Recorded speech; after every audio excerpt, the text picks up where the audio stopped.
लौट कर कर आऊँगा फिर, और ये सब्जेक्टिव है। और आंसर क्वेश्चन इस तरीके से बिहार बोर्ड में कैसे लिखना है, तो हम लोग को अब देखना है। तो अगले जन्मों में बंगाल में आने की क्या सिर्फ कवि की इच्छा है? अगले जन्मों में बंगाल में आने की क्या सिर्फ कवि की इच्छा है, स्पष्ट कीजिए। तो ये क्या करना है, जब हम लोग एग्जाम देने जाएंगे और करने जाएंगे तो उस तरह क्या इच्छा है वहाँ हमको देखना है। तो अगले जन्मों में होगा, जन्म नहीं होगा यार, अगले जन्मों यार नो होगा। अगले जन्मों में बंगाल में आने की प्रबल इच्छा कवि की है। तो अगले जन्म में किसकी इच्छा है, यानी अगले जन्म में कवि की प्रबल आने की इच्छा, यानी मृत्यु के बाद जो होता है ना अगला जन्म, तो उसमें किसको है, कवि की आने की इच्छा है, इच्छा ही है।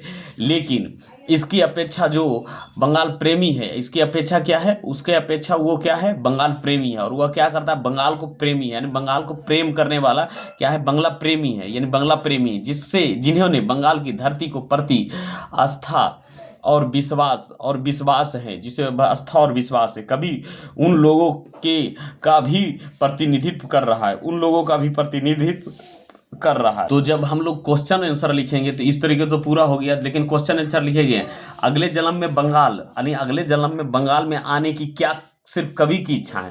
तो कह रहा है अगले जन्म में बंगाल में आने की क्या सिर्फ कवि की इच्छा है, स्पष्ट कीजिए। तो ये हम जब प्रश्न वहां लिखेंगे ना बिहार बोर्ड में, तो वहां क्या लिखना है, इस तरीके से अगले जन्म में बंगाल में आने का प्रबल इच्छा तो कवि की है। तो क्या है, अगले जन्म में तो प्रबल इच्छा यानी सबसे ज्यादा तीव्र इच्छा किसकी, कवि की ही है। लेकिन इसकी अपेक्षा तो बंगाल प्रेमी, जो इसकी अपेक्षा तो बंगाल प्रेमी है, और इसका आक्षेप क्या है, बंगला प्रेमी है, जिन्होंने बंगाल की धरती के प्रति आस्था, और कवि ने क्या दिखाया, बंगाल के प्रति, धरती के प्रति क्या दिया, आस्था दिखाया और विश्वास दिया। कवि उन लोगों को भी प्रतिनिधित्व कर रहे हैं, प्रतिनिधित्व कर रहे हैं।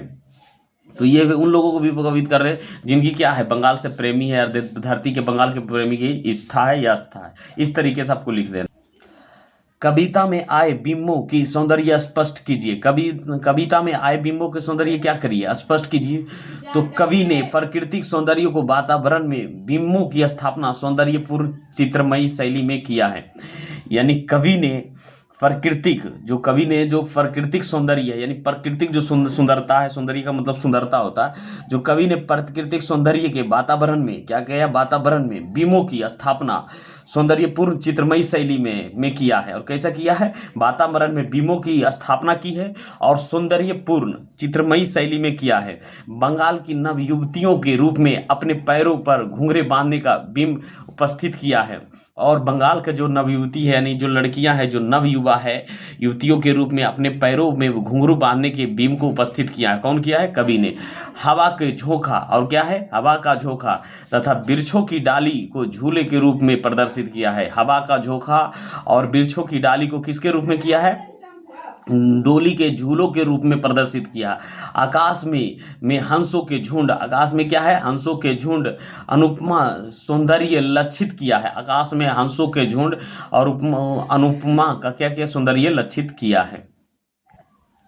कवि किनके बीच अंधेरा में होने की बात करता है, कवि किनके बीच अंधेरा में होने की बात करता है, स्पष्ट आशय स्पष्ट करे। तो आशय स्पष्ट करना है, तो यहां से हम लोग को लिखना है उत्तर में संध्या काल में, यानी उत्तर में संध्या काल में जब ब्रह्मांड में अंधेरा का वातावरण होने लगता है, तो उस समय सारस की झुंड अपने घोंसले की ओर लौटता है। तो क्या करता है, तो उनकी सुंदरता मन को मोह लेती है।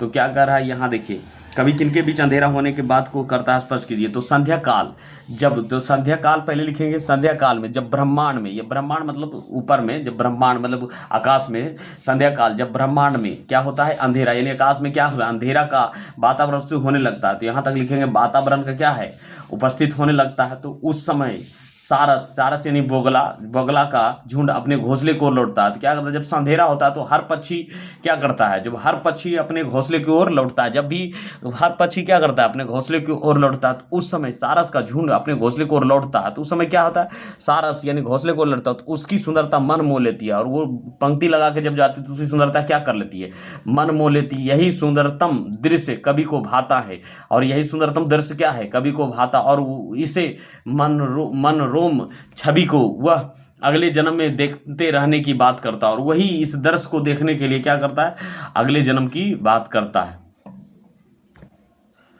कविता के चित्रात्मक पर प्रकाश डालिए। कविता का क्या है, चित्रात्मक पर प्रकाश डालिए। उत्तर, प्रस्तुत कविता के भाषा शैली की चित्रमयी हो गई है। प्रस्तुत कविता में क्या है, भाषा शैली भी क्या हो गई, चित्रमयी हो गई।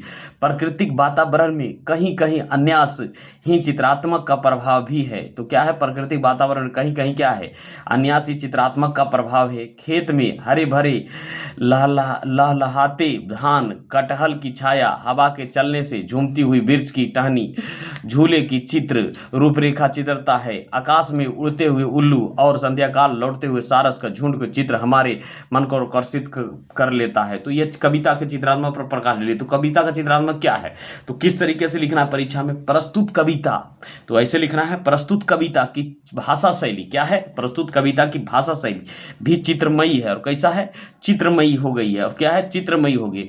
प्राकृतिक वर्णन है, और कैसा है, प्राकृतिक वर्णन है। कहीं कहीं अन्यास ही चित्रात्मक का प्रभाव भी है। कहीं कहीं अन्यास मतलब बिना मतलब का चित्रात्मक प्रभाव है। खेत में हरे भरे लहलहाते धान, खेत में हरे भरे क्या है, लहलहाते धान। कटहल की छाया, और कैसा है, कटहल की छाया है। हवा का चलने से झूमती हुई वृक्ष की टहनी, और झूमती हुई क्या है, वृक्ष की टहनी है। झूले के चित्र की रूपरेखा चित्रित है। आकाश में उड़ते हुए उल्लू और संध्याकाल में लौटते हुए सारस का झुंड को चित्र हमारे मन को आकर्षित कर लेता है। कवि अगले जीवन में क्या क्या बनने की संभावना व्यक्त करते हैं और क्यों, तो उत्तर में लिखेंगे, कवि को अपनी मातृभूमि प्रेम में विहुल होकर चिड़िया, क्या है, कवि को अपने मातृभूमि प्रेम में क्यों है, विहुल होकर क्या बनना चाहता है, चिड़िया बनना चाहता है, कौवा बनना चाहता है, हंस बनना चाहता है, उल्लू, सारस बनकर पुनः बंगाल की धरती पर आवृत होना चाहता है। तो अगले जन्म में कवि क्या क्या बनना व्यक्त करता है, क्यों, कवि के अपनी मातृभूमि प्रेम में, पहला क्यों बनना चाहता है, तो कवि के अपने मातृभूमि प्रेम में विहुल होकर क्या बनना चाहता है, विहुल होकर क्या बनना चाहता है, चिड़िया बनना चाहता है, कौवा बनना चाहता है, हंस बनना चाहता है, उल्लू, सारस बनकर पुनः बंगाल की धरती पर आवृत होना चाहता है। यही चाहते हैं कवि।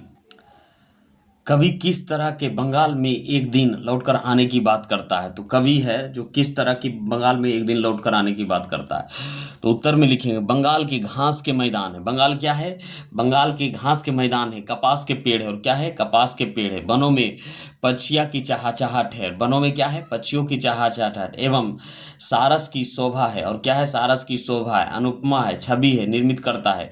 बंगाल के इसी अनुपमा शोभित एवं रमणीय धरती पर कवि पुनः जन्म लेने की बात करता है, और ये क्या करता है, वह पूरा जन्म लेने की बात करता है।